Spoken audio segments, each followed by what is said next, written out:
Good evening, everyone. Good evening, everyone. I'm Katie Mataresi. I'm the manager of capital projects with the town.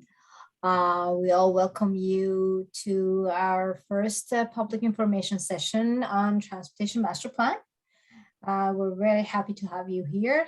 Today we have our Director of Development and Engineering with us as well.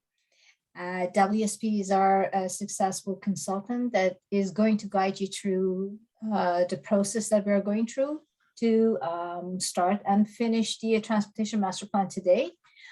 We have part of the team here today. Brett Sears is our project manager from WSP, alongside with his team. And from our end, Marcio Marcus is our project manager. With that quick intro, I will pass the conversation to WSP's group. Wonderful. Thank you, Katie. So my name is Justin Jones. I'm just going to introduce the presentation, provide a few ground rules about how we're going to go about this evening, and then I'm going to introduce our project manager, Brett Sears, who's going to walk you through the remainder of the presentation. Next slide, please, Brett. So just laying a little bit of ground rules and giving you a little bit of background in terms of where we're at. We really want to hear from you during this meeting. So if you have any questions or comments, we invite you not to be shy. We want to hear from you either in the chat using the Q&A, or you can raise your hand and ask questions verbally. We'll explain how to do that in a moment here. If you do have any questions about the project or wish to be added to the project mailing list, please do email Marcio, or you can sign up on the project website, townofbwg.com/TMP. So that project website is really going to be the place where you're going to find most of the information that's going to be related to this project. And it's a great place for you to go to keep up to date in terms of the different actions that are taking place, the different opportunities to engage, and the different information that we'll be posting along the way.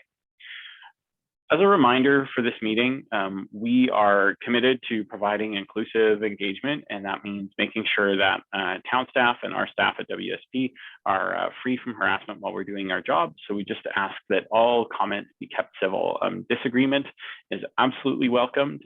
We want to have those discussions, but any uncivil behavior or comment won't be tolerated, and we'll ask people to leave the meeting if they're not able to comply with that. Next slide, please.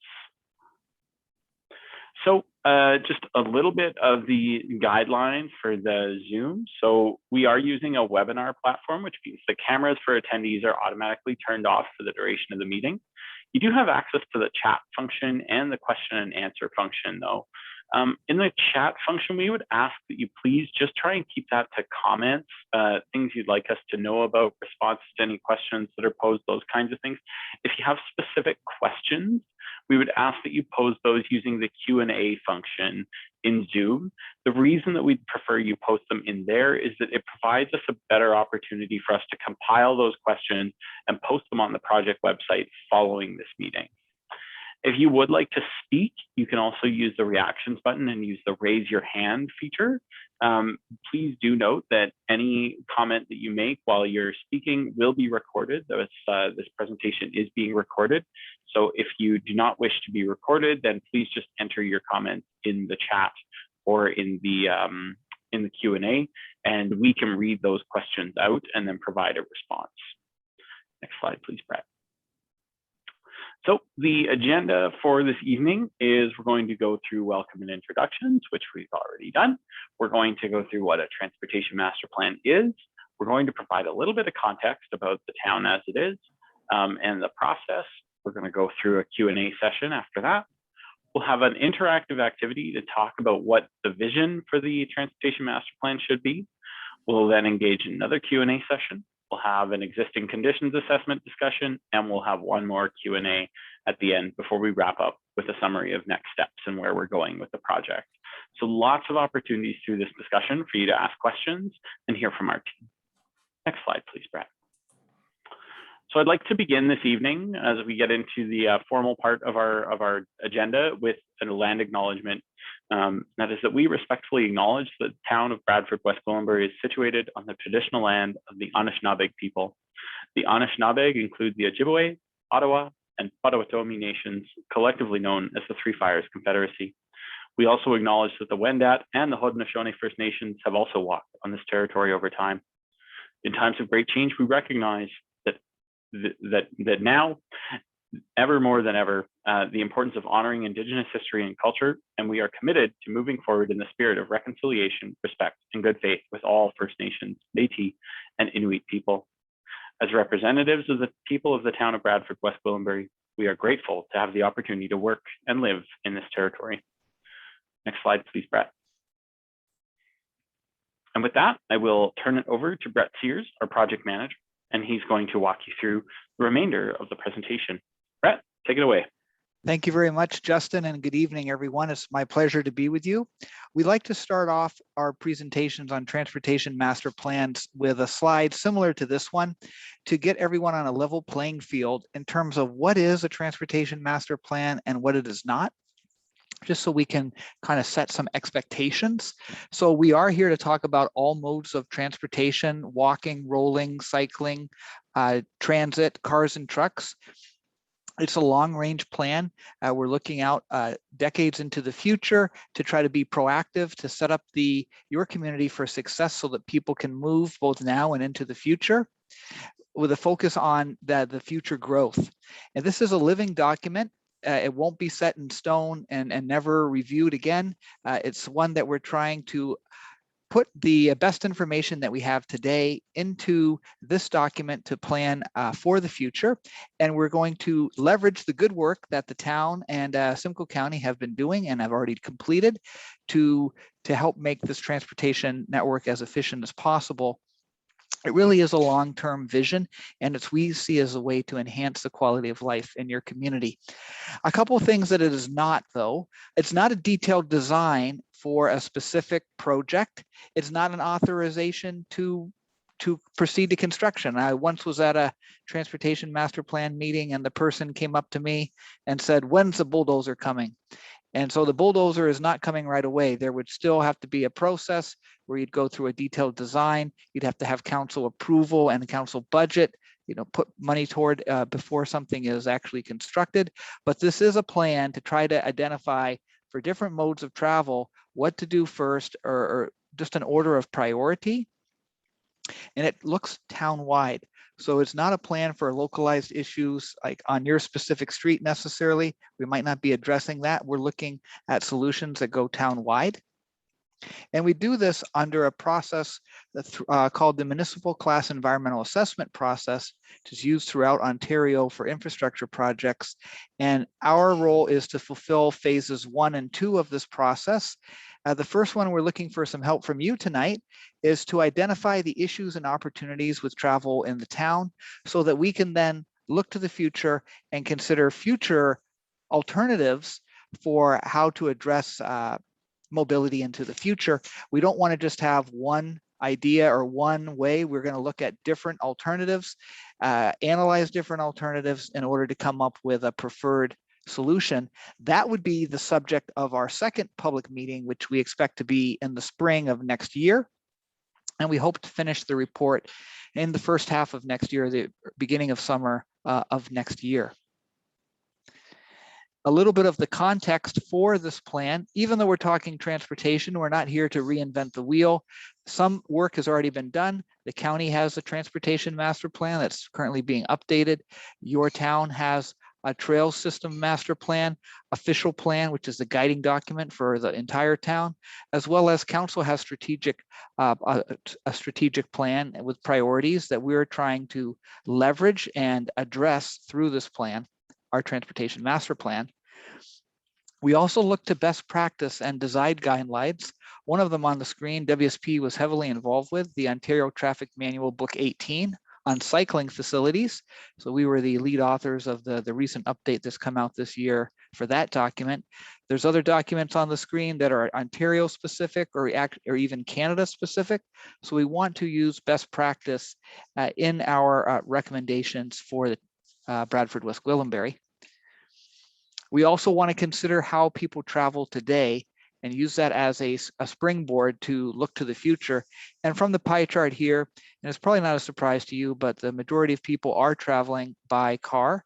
Some people are taking transit, could be Bradford West Gwillimbury Transit, Simcoe County Link service, could be Go Transit, walking, cycling, some other modes, motorcycle, but the majority of people are using a car. And so through this process, we've identified several objectives to try to bring a better balance to this equation. So we're going to be looking for your help in a few moments on establishing a vision statement. As I had mentioned, we are looking to proactively plan for all modes of travel to help reduce congestion on roads. Your community has been growing and is expected to continue to grow, so we need to plan transportation network for that. And we're here to help enhance the quality of life, to promote complete and healthy communities. And we're looking for your help on how to come about to do that. Justin had mentioned that we want to hear from you. So I'm going to stop for a moment here and see if we have any questions just with the first slides that we've presented.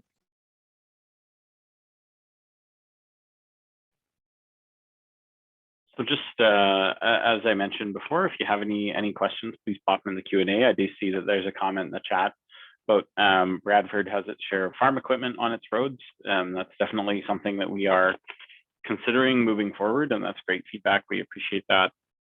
We know that obviously Bradford's right in the heart of a major agricultural area, so we recognize that there's quite a bit of farm equipment using those roads as well. If there's any other questions or comments. No?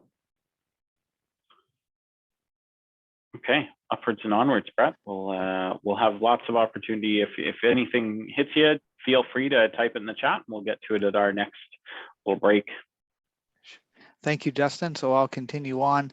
And I've been talking already about establishing a clear vision. And so this is where we're looking for your help.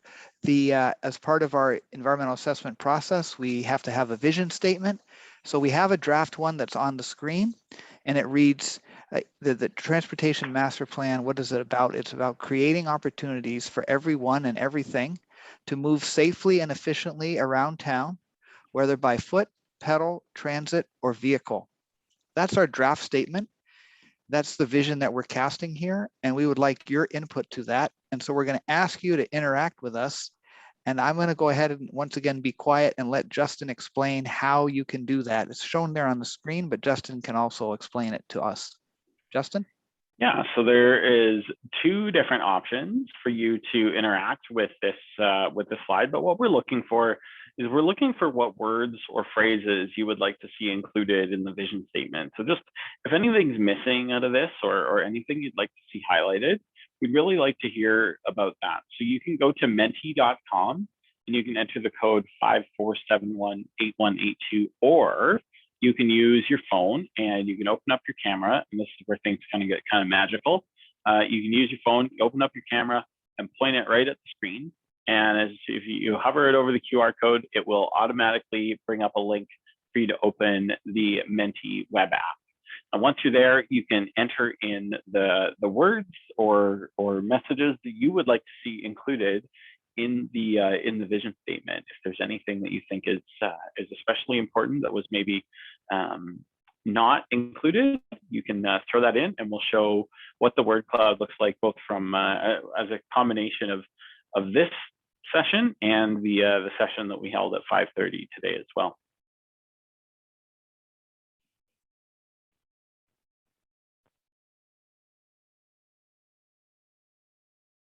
So give a moment.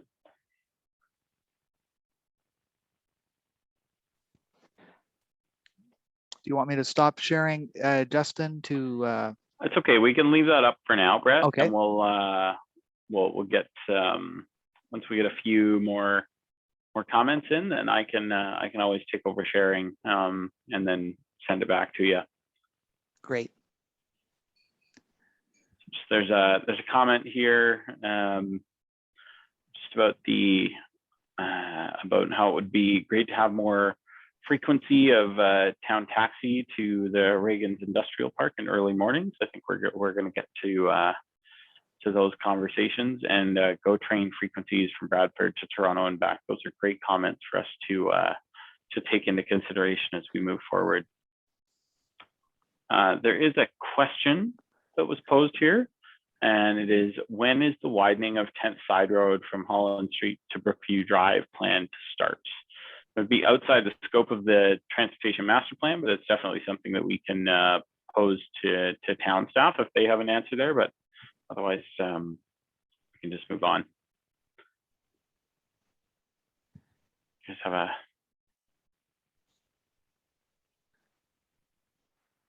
anyone have a specific answer to that one? I don't think we have a clear answer to that one, unfortunately.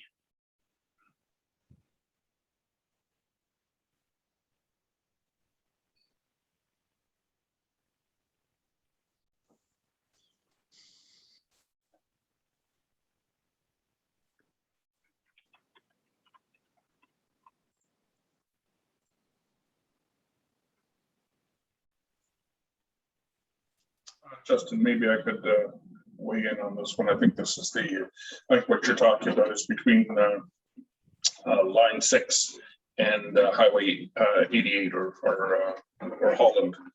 Holland Street.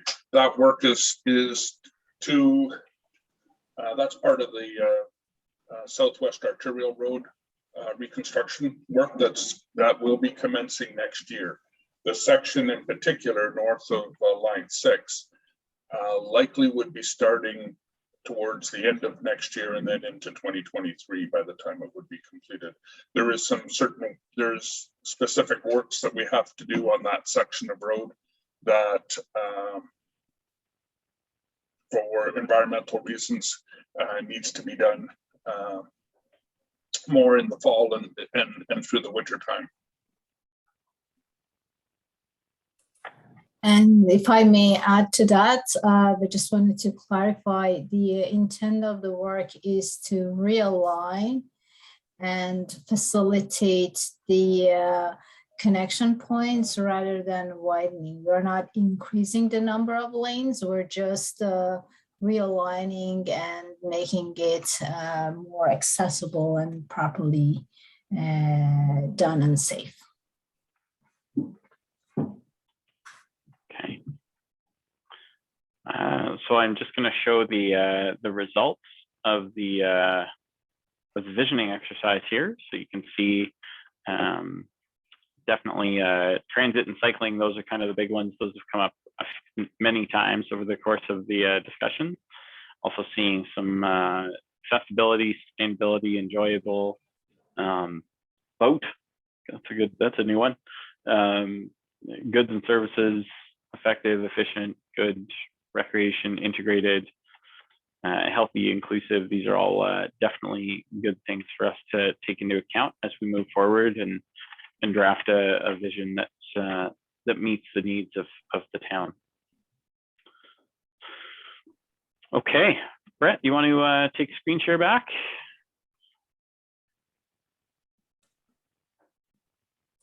There you go.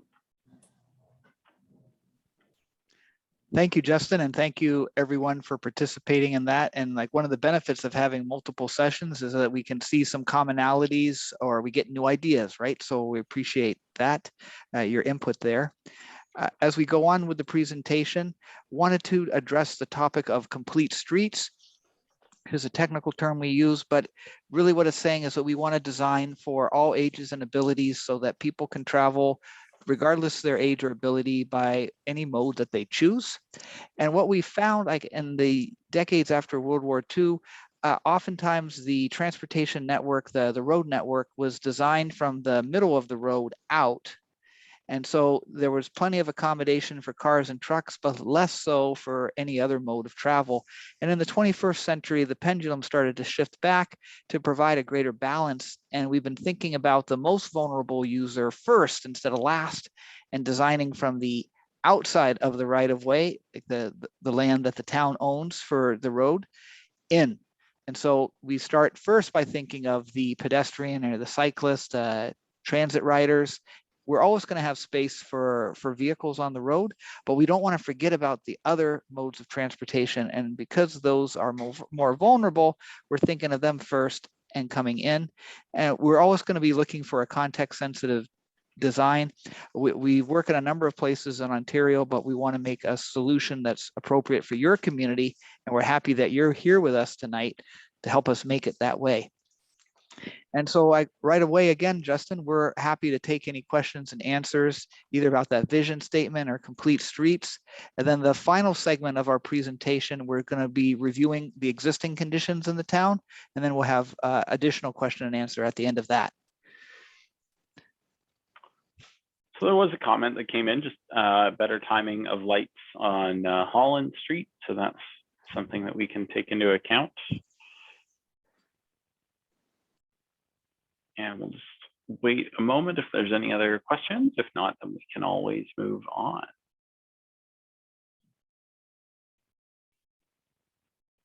We know it takes a little bit of time to type things in. So if you need a minute, we've got some time.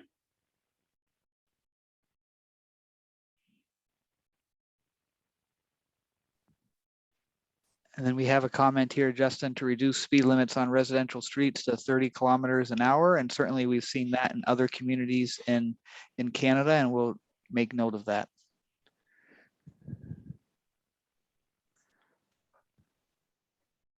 Oops, I'm sorry. I just jumped a bunch of slides. We do have another session after I go through these final slides that we're asked for questions and answers. So you can continue to add those into the chat or the Q&A, and I'll just continue with this presentation and get back to hearing from you. We want to, like I had started to talk about with complete streets, the most vulnerable road users are people who are walking or rolling, cycling. So we start off with our existing conditions, just looking at networks for those. Like the town has about 170 kilometers for a pedestrian travel network and about 11 kilometers of existing trails. And through our work, we'll be looking to leverage this and see what else might be added, to add more for cycling, to look at if there's missing links in the sidewalk network.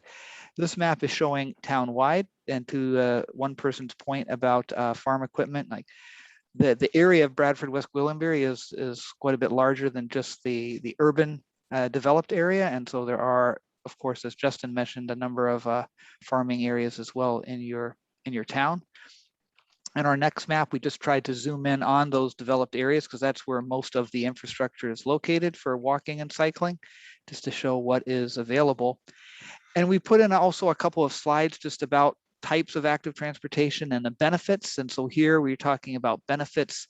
For myself, I, before the pandemic, would bike to work like 8 months of the year. It was fantastic for my own personal health, both physical health and I think mental health as well. And so that's one benefit. Certainly it provides a way for people to travel. Not everyone drives for multiple reasons, and walking and cycling is a natural part of life and provides people options on how to travel. I know when my kids learned how to bike, oh, now they can go further. And so that allows people to get different connections. It can be part of placemaking if you have certain facilities that are branded for your community. And sometimes even these facilities are constructed as like a community event. So it can even be part of community building. When we think of different types of trips that would be taken, maybe one of them that would come to your mind is for recreation. But then also maybe you used to bike. I know when I was a kid, I would bike to school, and my high schoolers bike to school, and when they were in grade school, bike to school. That's another form of active transportation. Like I'd mentioned, I actually bike to work. And then of course, like, isn't it nice if you can walk to like Holland Street or other places and do shopping and items like that? So it can be for utilitarian users, recreation, and even visitors to your community. And there's different types of facilities. So we put up a few on the screen here with different levels of separation, and would appreciate your feedback on just like if you've used any of these types or if you prefer one over the other. But some of them are more separated than others. So different examples are shown on this screen. And I just would say that we intend to post the slides in the coming days, so you have access to all of this, and you'll even be able to listen to the recording or the one prior if you want to hear the our response to different comments that came in. We actually had an earlier session today, so I'm not going to read every word on these slides. I did want to then switch or shift gears from walking and cycling to transit. We've had a couple of comments already this evening.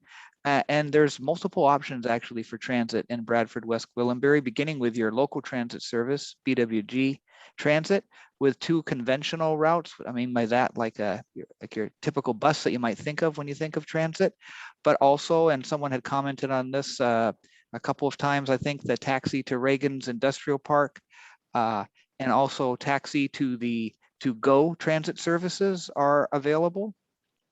And with your GO train station and also GO buses that are available that link you to other parts of the Greater Toronto and Hamilton area. And then even Simcoe County in the last couple of years has started its Lynx service.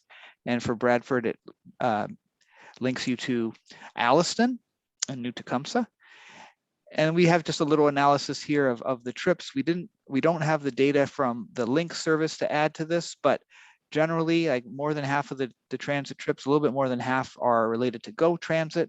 Some are related to Bradford, West Gwillimbury Transit, and then also there's even a few that are using both. We did have one slide just to highlight the GO Regional Transit as we look at the existing conditions and think about ways to improve in the future. So here, just acknowledging like travel by train, and then there also is the GO bus, 7 days a week, getting you to different parts of the greater community of the region. And I had mentioned the Simcoe County Lynx program operating Monday to Friday and with service to Alliston. And then the local transit from Bradford, West Gwillimbury Transit with the 2 different routes operating on a number of different days. And then this is supplemented by taxi to the GO station, by taxi to Reagan's Industrial Park, by paratransit services as well, not specifically mentioned here, but certainly an important part of the overall transit provision. And when we did our analysis of the transit ridership, like on the bottom left part of your screen, you can see, wow, ridership was going up and up, very impressive in our opinion. The pandemic has caused it to drop quite a bit. Bradford, West Gwillimbury is not unique in that trend. Like if I wasn't biking to work, I typically took transit. Since March of 2020, I don't think I've taken transit since the pandemic began. So it's not surprising to us to see quite a drop in that. And we also wanted to acknowledge that the taxi to Reagan's began in 2019. So it takes some time for that. You don't see data for that previously, and then that will something that will likely grow. So very impressive in terms of the growth in the yearly ridership. And in my mind, transit will come back after the pandemic, and it's an important part of the overall mobility network in Bradford, West Gwillimbury. Did want to mention the proposed Highway 404 Bradford bypass. It's been in the news this week, last week. I've seen that on CBC or different items, seen a couple of articles come out on that. So we did want to acknowledge, of course, the road network that is used as well. And this is, through our analysis, we'll be looking at like with and without this proposed Bradford bypass. If you have comments or opinions on that, I know there's a lot of different opinions out there. Welcome to hear those. Before we go into our question and answer time, the next one, I just wanted to let you know what the next steps are in this process. And so we want to summarize the input that we're hearing. We're also going to talk to different like Simcoe County and other stakeholders in the new year. And we want to summarize and process that input, because then we'll be moving on to, okay, now that we know where we are today, now that we hear from different people, the challenges and opportunities, let's do our technical analysis. Let's incorporate these comments, and we'll be coming back to you in the spring Once we've developed active transportation, like for walking and cycling, transit and road network recommendations. Don't have a date for that at this moment, but we do anticipate the spring of next year. If you want more information, if you want to contact us, the town's website is a very powerful tool that we are using through this, and we have the link there, provides ways to contact us. There's a link on there to send a message to our team, or you can contact the town's project manager, Marcio, who's on the call, on the meeting here tonight with us. My name's Brett Sears, so there's my contact information. But it's important for us to hear you, and it makes the project much richer and better tailored for your community to hear from the public.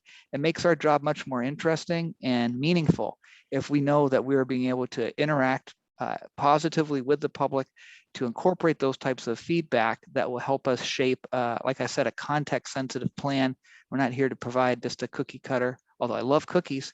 We're not here to provide a cookie cutter approach to this. So with that, Justin, I would like to go back to questions and answers. And just if people, I mean, we've presented quite a bit of information in a relatively short period of time. So if you're wondering like, well, how can I, Brett, what do you really want to know from me? Here's just a couple of 5 questions that you might consider that would be interesting for us to hear. Priority connections that you think are needed for walking and cycling, transit improvements that you would recommend, road improvements, how should trucks be routed, any other concerns. But we wanted to make sure we saved enough time for question and answer. So I'll stop with that and turn it back to Justin to help facilitate this period. Justin? Cool. Thanks, Brett. So we've had quite a few comments come in from the chat that I just want to recognize and definitely identify that, you know, we'll be incorporating those into our feedback as we move forward. So some of the comments have been more traffic calming measures, in addition to the residential speed limit reductions. A different point of view, looking at rather than residential speed limit reductions, looking at more through streets with higher speeds to encourage people to stay off residential streets. Providing multimodal projects, physically separated cycling facilities. That was echoed by a number of different people.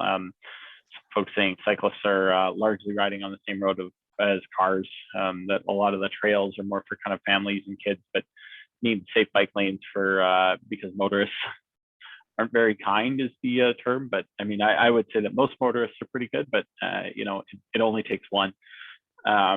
Pedestrian friendly intersections, especially at the GO station. That intersection is challenging to cross as both a pedestrian and a cyclist. I think that that's definitely something that we have been looking at, how we can better integrate the active transportation facilities within the to the GO station. And then one last comment here about the taxi to Regans. Is it Regans or Reagans? Town staff, I'm looking at. Reagents. Reagents. Oh my gosh, Yikes, I apologize. Wow. I got that wrong too. I apologize for that. Well, Brett, I mean, you've got an excuse. So taxi to Reagents at 6:15 a.m. is now dependent on first getting GO train passengers to the station. So they have to leave earlier for work to get the train passengers to the station. Also, we have people coming from surrounding towns coming into Bradford for work using Uber. If the Bradford West Gwillimbury connectivity was every 30 minutes, it would be great for passengers. Also, if we had one GO bus service that starts from Toronto or Barrie during the weekends, yeah, having that weekend service is definitely something that would be nice. Katie, I know you had wanted to address some of the comments coming in about 10th Side Road. Do you want to take it away? Yes, sure. Just a quick note.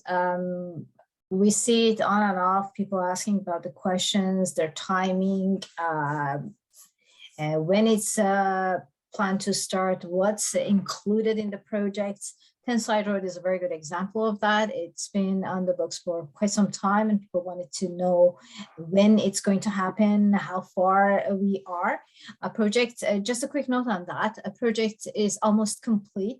in terms of the design portion. We're looking at the 100% design coming in soon.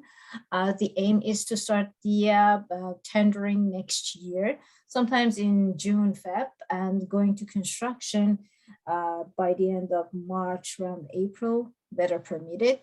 But on an overall basis, for everyone who is interested in following the capital projects, all of our capital projects are on our website. So I would recommend you to take a look at the town's website and capital projects. So we'll keep posting and updating it as we go through the projects in different phases.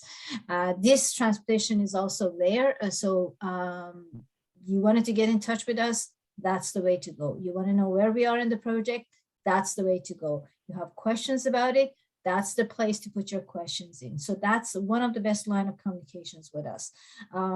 There are you can find the name of the project managers and their contact information on those sites. So please do so. That is on the projects as the whole that I thought I should definitely address that.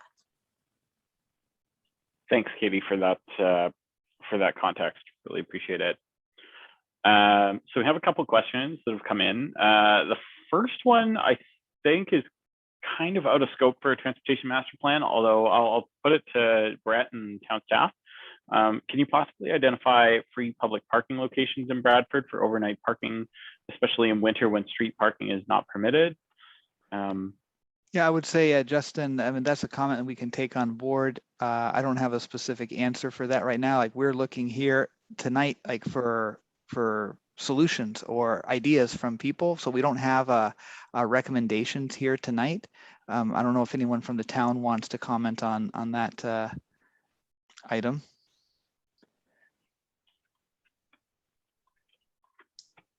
Because we would turn it around and say, where do you recommend that those locations be? Help us identify them.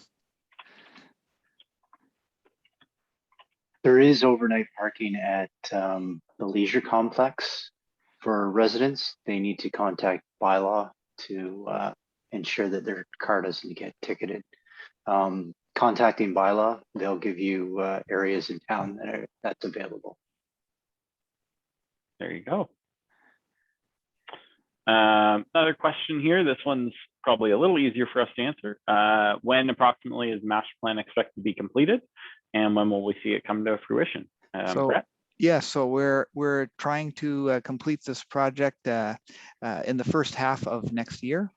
So we'll be coming back probably in the early spring with a second public meeting like this, or some type of public meeting. Maybe it's in person. I'm not going to hesitate to forecast even that far, but we'll certainly have some online availability as well, where we'll be showing you our recommendations, and we would be trying to finish the report before summer in 2022. In terms of when it comes to fruition, though, is a longer time frame, because this is a long range planning document, and not everything will be built in the next year or two. We're looking 20 years into the future. Even like the projections are coming out for 2051 now. So you're looking even beyond 20 years.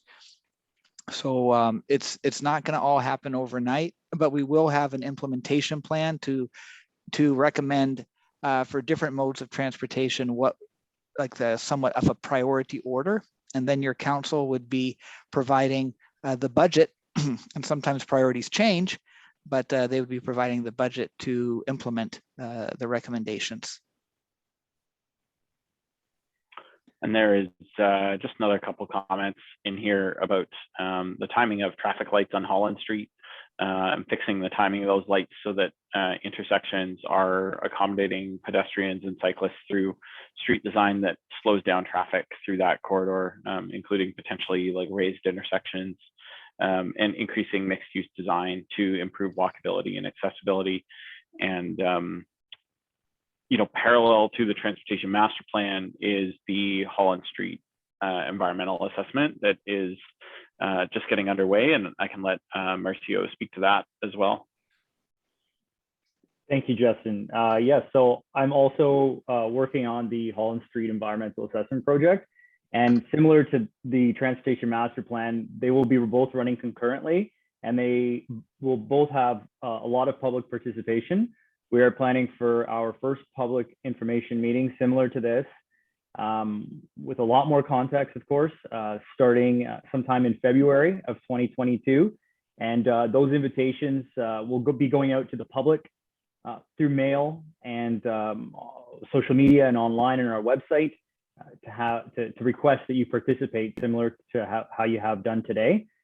And it'll specifically analyze Holland Street between Melbourne Professor Day all the way down to Deset Bridge Marshview.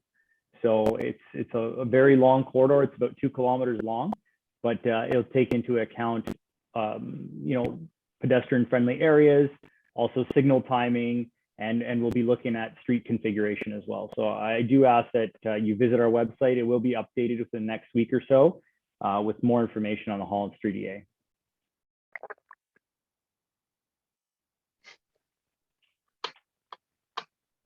Fantastic. All right, if there are any other questions, we'll kind of put it to last call here. It's about 7:45. We'll just wrap up with a slide about the next steps, and just encourage everyone to visit the project website, townofbwg.com/TMP.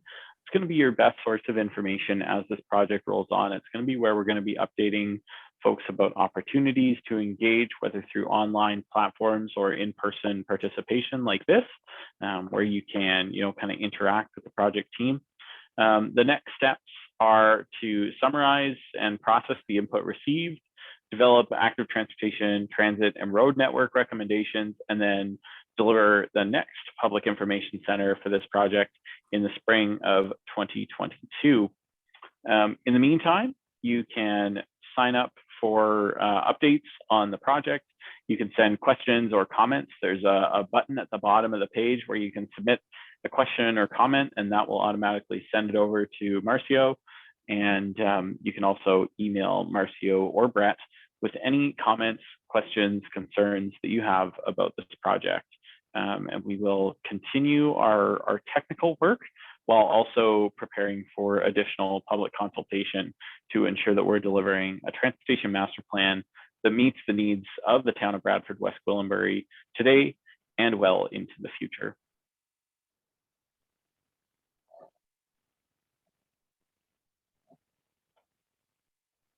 All right. If there are any other questions or comments, it's kind of a speak now or hold your peace until spring, when we'll be back here again. Getting thank yous, so that's always a good sign. We will be posting responses to all of the questions that we received, both through this one and through the previous open house. They'll all be posted on the project website. And so if you have any further questions, please feel free to email us or take a look there and see if your question was maybe already answered in the 5:30 session. All right. With that, I think we will. I'll toss it back over to Brett and town staff to just say good evening and say thanks for everyone for coming out and sharing all the wonderful information that you've shared with us tonight. Yes, thank you. And I'll just leave it to Katie for the final word. Oops, but I think you're on mute. If Katie's muted somehow. No, that's very strange. Yeah, because you weren't muted, but. Can you hear me now? There it is. Well, I do appreciate everyone who participated in the meeting today throughout 2 different sessions. We do recognize, acknowledge, and appreciate the comments in the chat, the questions in the Q&A. We do our best to incorporate your requests, or at least look into them, to make sure you get the fair share of opportunity, and your comments will be addressed one way or the other. All right. If there is nothing else, Peter, Marcio, Joe. All right. Thank you very much for being here this evening. Have a good evening. Take good care. Bye-bye. Bye.